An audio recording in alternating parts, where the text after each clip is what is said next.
Bab 20, Spirit segala sesuatu. Pengantar.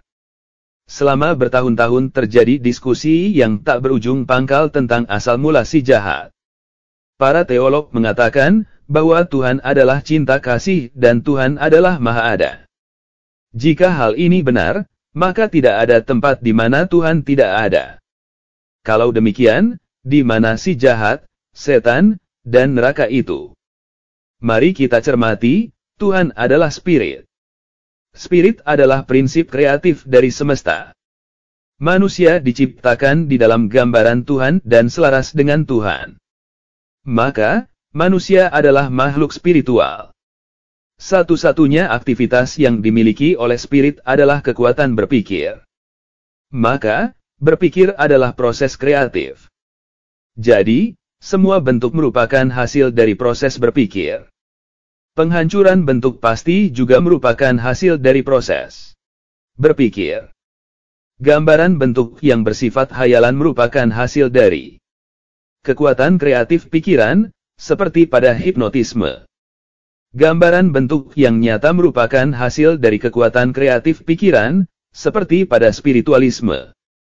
Segala macam penemuan, organisasi, dan karya konstruktif merupakan hasil dari kekuatan kreatif pikiran, seperti pada konsentrasi. Bila kekuatan kreatif pikiran dimanifestasikan demi manfaat kemanusiaan, kita menyambut hasilnya baik. Ketika kekuatan kreatif pikiran dimanifestasikan dengan cara yang destruktif atau buruk, kita menyebut hasilnya jahat. Ini menunjukkan asal mula dari baik dan jahat. Keduanya hanyalah kata yang diciptakan untuk menunjukkan sifat dari hasil berpikir atau proses kreatif. Pikiran perlu mendahului dan terlebih dahulu menetapkan tindakan. Tindakan mendahului dan terlebih dahulu menetapkan kondisi. Pelajaran 20 akan menerangkan lebih banyak tentang subjek yang penting ini. B. Materi. 1. Spirit dari suatu makhluk adalah makhluk itu sendiri. Spirit ini harus pasti, tak berubah, dan abadi. Spirit Anda adalah Anda. Tanpa spirit, Anda bukan apa-apa. Spirit menjadi aktif melalui pengenalan Anda tentang spirit itu dengan berbagai kemungkinannya. 2. Anda mungkin memiliki semua kekayaan di dalam ajaran agama yang Anda anut, tetapi jika Anda tidak mengenali dan menggunakannya, kekayaan itu tidak memiliki nilai. Demikian pula dengan kekayaan spiritual Anda, kecuali Anda mengenal dan menggunakannya, kekayaan itu tidak memiliki nilai. Satu-satunya kondisi kekuatan spiritual adalah digunakan dan dikenali. 3. Semua hal besar muncul karena dikenali. Kekuasaan kekuatan adalah kesadaran, sedangkan pemikiran adalah kurirnya. Kurir ini senantiasa membentuk realitas dari dunia yang tak tampak menjadi kondisi dan lingkungan dunia objektif Anda. 4. Berpikir adalah hal utama kehidupan. Kekuasaan adalah hasilnya. Anda selalu berurusan dengan kekuatan ajaib pemikiran dan kesadaran. Hasil apa yang bisa Anda harapkan bila Anda tetap tidak mengetahui kekuatan yang sudah diletakkan di bawah kendali Anda? 5. Bila demikian halnya, Anda membatasi diri sendiri pada kondisi-kondisi yang superficial. Anda membuat diri Anda menjadi beban bagi mereka yang berpikir, mereka yang mengenali kekuatan mereka, mereka yang tahu bahwa jika kita tidak mau berpikir, kita terpaksa harus bekerja. Semakin jarang kita berpikir, kita harus bekerja lebih keras lagi dan semakin sedikit hasil kerja kita. 6. Rahasia kekuatan adalah pemahaman yang sempurna tentang prinsip, kekuatan, metode, dan kombinasi pikiran, serta pemahaman yang sempurna tentang hubungan kita dengan pikiran universal. Perlu diingat bahwa prinsip ini tak berubah. Seandainya tidak benar begitu, maka prinsip ini tidak dapat diandalkan. Semua prinsip memang tidak berubah. 7. Stabilitas ini merupakan kesempatan Anda. Anda adalah atributnya, saluran untuk aktivitasnya.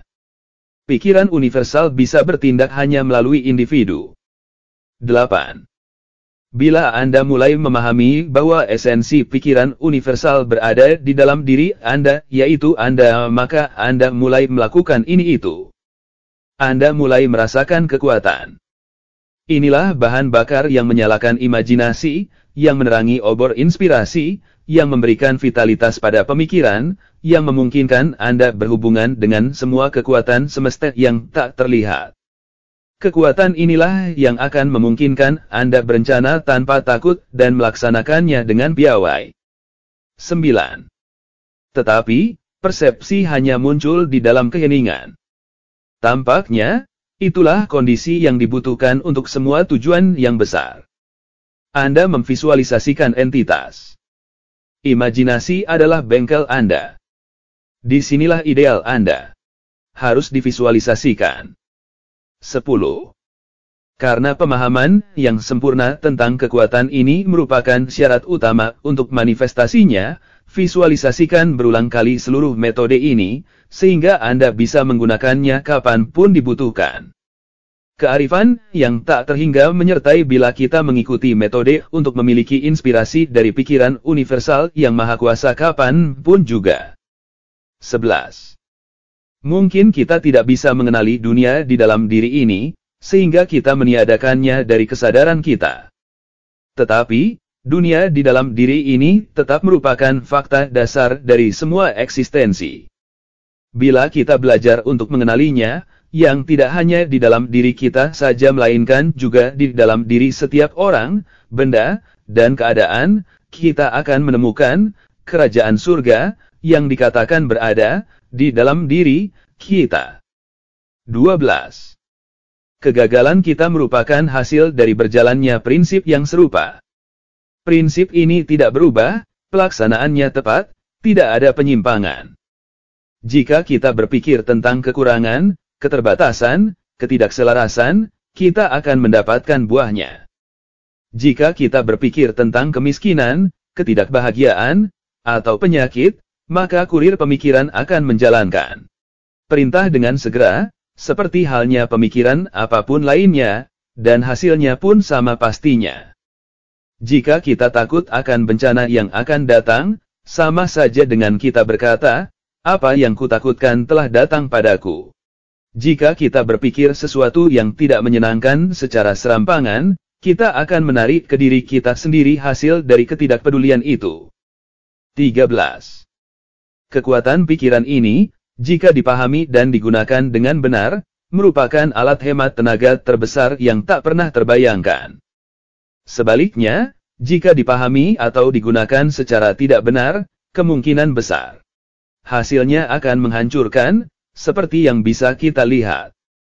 Dengan bantuan kekuatan ini, Anda yakin bisa mengerjakan segala hal yang tampaknya mustahil karena kekuatan ini adalah rahasia bagi semua inspirasi dan semua kejeniusan. 14. Menjadi terinspirasi berarti keluar dari jalan yang umum, keluar dari kebiasaan, karena hasil-hasil yang luar biasa membutuhkan sarana yang luar biasa pula. Bila kita mengenali kesatuan dari semua hal dan menyadari bahwa sumber semua kekuatan berada di dalam diri, berarti kita membangunkan sumber inspirasi. 15. Inspirasi adalah seni menyerap, seni realisasi diri, seni menyesuaikan pikiran individu dengan pikiran universal, seni memasangkan mekanisme yang cocok pada sumber semua kekuatan, seni membedakan yang tak berbentuk dengan yang berbentuk, seni menjadi saluran bagi aliran kearifan yang tak terhingga, seni memvisualisasikan kesempurnaan, seni menyadari kemahakuasaan yang maha ada. 16. Pemahaman dan penghargaan tentang fakta bahwa kekuatan yang maha kuasa bersifat maha ada, sehingga ada di dalam sesuatu yang amat kecil dan yang amat besar akan memungkinkan kita menyerap esensinya. Pemahaman selanjutnya tentang fakta bahwa kekuatan ini adalah spirit, sehingga tak terpisahkan akan memungkinkan kita menghargai keberadaannya di semua titik sekaligus pada waktu yang sama. 17.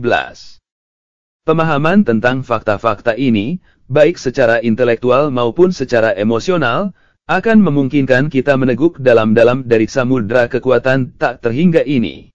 Pemahaman intelektual tidak akan membantu. Emosi harus diwujudkan dalam tindakan karena pikiran tanpa perasaan adalah dingin.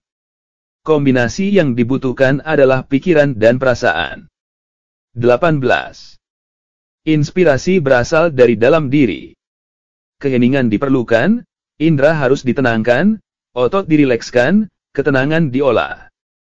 Bila Anda sudah memiliki ketenangan dan kekuatan, Anda sudah siap untuk menerima informasi atau inspirasi atau kearifan yang mungkin diperlukan untuk mengembangkan tujuan Anda. 19. Jangan menyamakan metode-metode ini dengan metode tukang ramal. Tidak ada persamaan pada keduanya. Inspirasi adalah seni menerima dan membuat yang terbaik di dalam kehidupan untuk semuanya.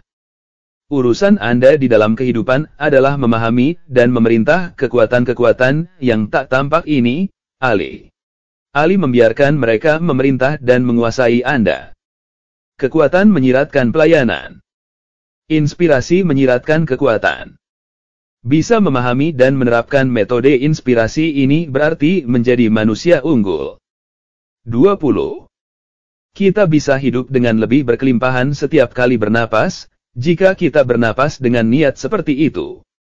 Kata, jika, ini merupakan syarat paling penting dalam kasus ini karena niat menentukan perhatian. Tanpa perhatian, Anda hanya bisa memperoleh hasil-hasil yang juga didapat oleh orang lain, yaitu pasokan yang sesuai dengan permintaan. 21. Untuk memastikan pasokan yang lebih besar, permintaan Anda harus ditingkatkan. Bila Anda secara sadar meningkatkan permintaan, pasokan akan mengikuti.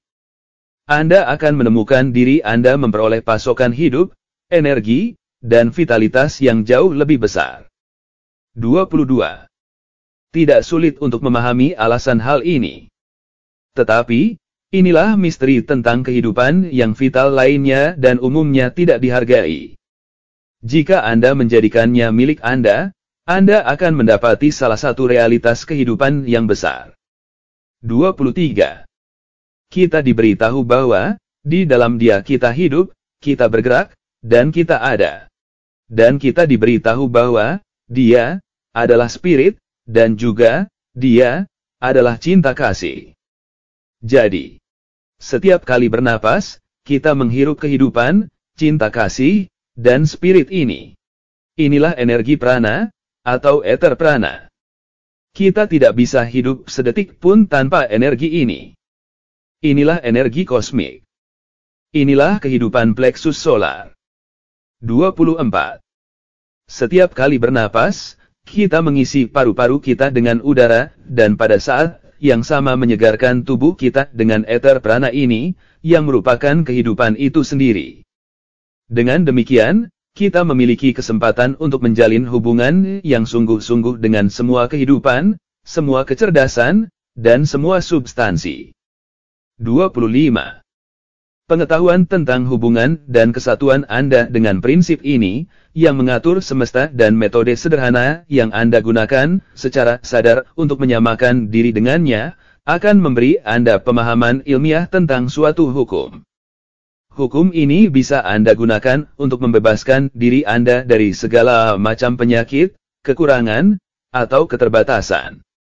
Sebenarnya, ia memungkinkan Anda menghirup napas kehidupan ke dalam lubang hidung Anda sendiri. 26. Napas kehidupan, ini adalah realitas yang super sadar. Inilah esensi dari aku.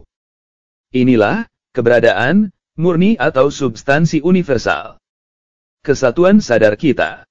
Dengannya memungkinkan kita mengenalinya dan menggunakan kekuatan energi kreatif ini. 27. Pikiran adalah getaran kreatif. Kualitas keadaan-keadaan yang diciptakan akan bergantung pada kualitas pikiran kita karena kita tidak bisa mengekspresikan kekuatan yang tidak kita miliki. Kita harus menjadi, sebelum kita bisa melakukan, dan kita dapat melakukan, hanya sebatas siapa kita. Jadi, apa yang kita lakukan serupa dengan siapa kita, dan siapa kita bergantung pada apa yang kita pikir. 28. Setiap kali berpikir, Anda memulai rentetan sebab akibat yang akan menciptakan kondisi yang serupa dengan kualitas pikiran yang menghasilkannya.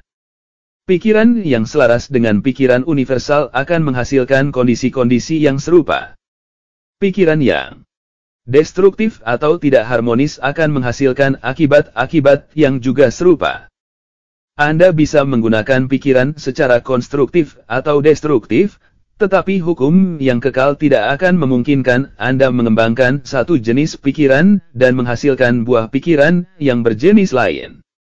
Anda bebas menggunakan kekuatan kreatif yang luar biasa ini sesuka Anda, tetapi Anda harus menerima konsekuensinya. 29. Inilah bahayanya dari apa yang disebut kekuatan kemauan. Ada orang-orang yang tampaknya beranggapan bahwa dengan kekuatan kemauan, mereka bisa memaksa hukum ini, bahwa mereka bisa menabur satu jenis benih dan dengan kekuatan kemauan, lalu membuatnya berbuah jenis yang lain. Tetapi, prinsip dasar dari kekuatan kreatif ada di dalam pikiran universal. Maka, pikiran untuk memaksakan terkabulnya harapan-harapan kita melalui kekuatan kemauan individu adalah konsep yang terbalik. Mungkin selama beberapa saat kelihatannya berhasil, tetapi akhirnya pasti gagal karena hal ini melawan kekuatan yang justru digunakan untuk mewujudkannya. 30. Begitulah individu yang mencoba memaksa pikiran universal yang terhingga bertentangan dengan yang tak terhingga. Kesejahteraan permanen kita dipertahankan dengan cara terbaik melalui kerja sama yang sadar dengan gerakan yang berkesinambungan dari keutuhan yang besar. 31. Untuk latihan Anda minggu ini, masuklah ke dalam keheningan, dan berkonsentrasi pada fakta bahwa, di dalam Dia kita hidup, kita bergerak, dan kita ada, memang benar secara harfiah dan ilmiah. Bahwa Anda ada karena Dia ada, bahwa jika Dia Maha Ada, maka Dia pasti ada di dalam diri Anda. Bahwa jika Dia ada di dalam segala sesuatu, Anda pasti di dalam Dia. Bahwa Dia adalah spirit dan Anda dibentuk di dalam gambar dan rupanya, dan bahwa satu-satunya perbedaan antara spiritnya dan spirit Anda adalah tingkatannya, bahwa bagian pasti sama jenis dan kualitasnya dengan yang utuh.